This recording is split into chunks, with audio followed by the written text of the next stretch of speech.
చంద్రబాబు ప్రభుత్వానికి తిక్కబట్టినట్టుంది. ఈ ప్రభుత్వ పనితీరు చూస్తూ ఉంటే చంద్రబాబుకు పిచ్చేమైనా ఎక్కిందా అంటూ నేనన్నట్లేదండి, సిపిఐ రామకృష్ణ అంటున్నారు. సిపిఐ లీడర్ ఎందుకు ఈ విధంగా చంద్రబాబుపై విరుచుకుపడ్డాడో, ఆయన ఈ కూటమి ప్రభుత్వం గురించి ఏమంటున్నాడో సంచలనమైన వ్యాఖ్యలు సోషల్ మీడియాలో వైరల్ అవుతున్నాయి. ఒక్కసారి చూసిన తర్వాత మళ్ళీ మనం విశ్లేషించుకుందాం. ఇవాళ ఆంధ్ర రాష్ట్రంలో చంద్రబాబు నాయుడు ప్రభుత్వానికి ఏమైనా తిక్కబట్టిందేమో నాకు అర్థమే కాలే. నిజంగా తిక్కబట్టిందని చెప్పాలి దీనికి. లేకపోతే ఒక సీనియర్ నాయకుడు ముఖ్యమంత్రిగా ఇన్ని సంవత్సరాల పాటు పరిపాలన చేసిన వ్యక్తి, పైగా ఇక్కడ మాదే, సెంట్రల్లో మాదే, డబుల్ ఇంజన్ సర్కార్ అని మీరు చెప్పుకొని మీరు ఏదో భయపడి పరిపాలన చేస్తా ఉన్నారు. తిరుపతి లడ్డూలో అవినీతి ఏదో కల్తీ జరిగిందంటే యాక్షన్ తీసుకో, ఆ పని చేయకుండా 3 నెలల పాటు అదే మాట్లాడుతుంది చంద్రబాబు నాయుడు గారు, అదే మంత్రులు, అదే ఎమ్మెల్యేలు, అదే మాట్లాడుతుంది.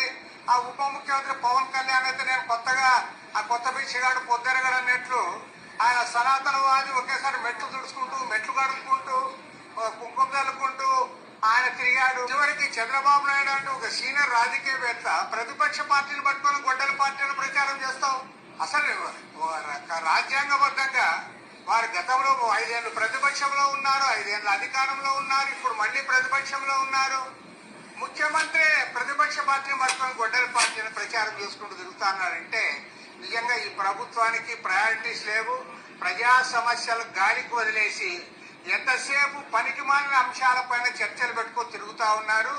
చివరికి ఇవాళ దేశవ్యాప్తంగా ప్రభుత్వ ప్రతిష్ట మంట కలిసే పద్ధతుల్లో ఒక యూట్యూబర్ పైన, పిచ్చుక పైన బ్రహ్మాస్త్రం అంటారే ఇదే. లేకపోతే ఒక యూట్యూబర్ ఆయన ఏదో మాట్లాడితే దానికి పవన్ కళ్యాణ్ ఆయనకి మనస్తాపం కలిగితే ఒకేసారి ఉపా చట్టం కింద లోపల పెడతానంటే అసలు ఈ ఉపా చట్టాన్నే రద్దు చేయాలని దేశవ్యాప్తంగా పౌర హక్కుల సంఘాలు, ప్రజా సంఘాలు, వామపక్ష పార్టీలని కూడా డిమాండ్ చేస్తా ఉన్నాయి.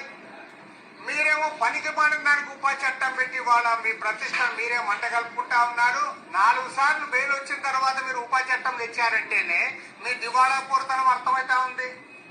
ప్రభుత్వం ఎంత దివాళా తీసిందో దీన్ని బట్టి అర్థమైతా ఉంది. నిజంగా అతని పైన అవన్నీ ఉంటే నువ్వు మొదట్లోనే ఎందుకు ఉపా చట్టం పెట్టలా? వాళ్ళు పోలీస్ స్టేషన్ తీసుకోకపోతే పోలీస్ స్టేషన్ మీద రాళ్ళేసేకి, కోడిగుడ్లు వేసేకపోతున్నారంటే జనసేన పార్టీ కూడా ఆలోచించుకోవాలి. అంటే మీకు పోలీసులకు లాలూచింది కాబట్టి మీరు అధికార పార్టీ కాబట్టి ఇలాంటి పనులు చేస్తా ఉన్నారు.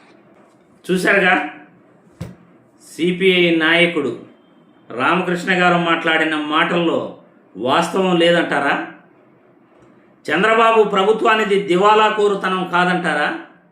చంద్రబాబు నాయుడికి తిక్క పట్టకపోతే ఇలాంటి పనులు చేస్తాడా?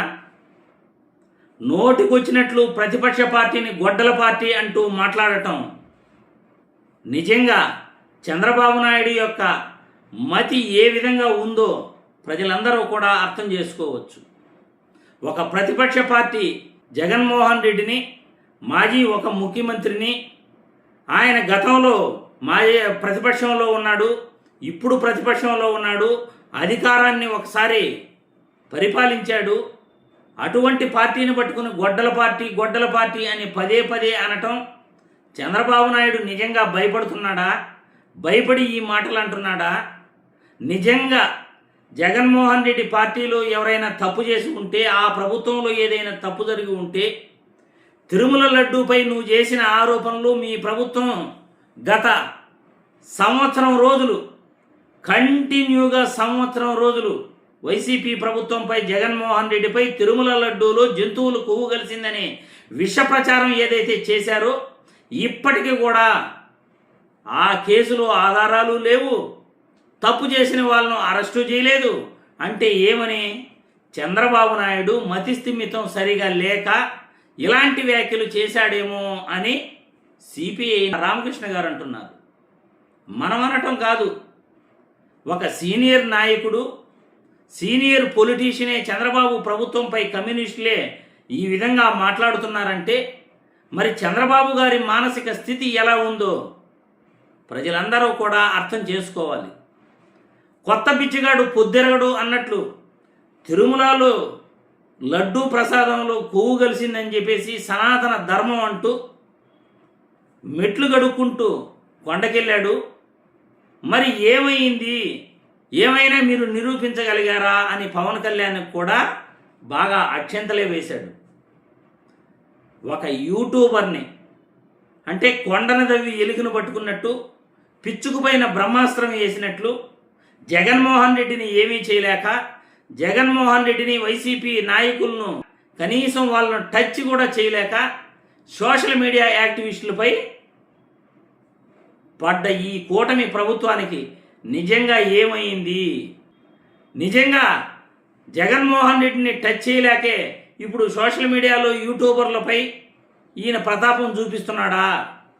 సోషల్ మీడియా యాక్టివిస్టులను అరెస్ట్ చేయాలనే ఈయన ప్రయత్నం చూస్తూ ఉంటే గడగడగడగడగడగడగడ వణికిపోతున్నాడా చంద్రబాబు నాయుడు, పవన్ కళ్యాణ్? సిపిఐ రామకృష్ణ మాట్లాడినట్లు నిజంగానే చంద్రబాబు నాయుడు భయపడుతున్నాడేమో, నిజంగా ఈయనకు మతి భ్రమించిందేమో అన్నట్లు ఈ ప్రభుత్వం యొక్క పనితీరైతే అలాగే ఉందని మనం అనుకోవచ్చు.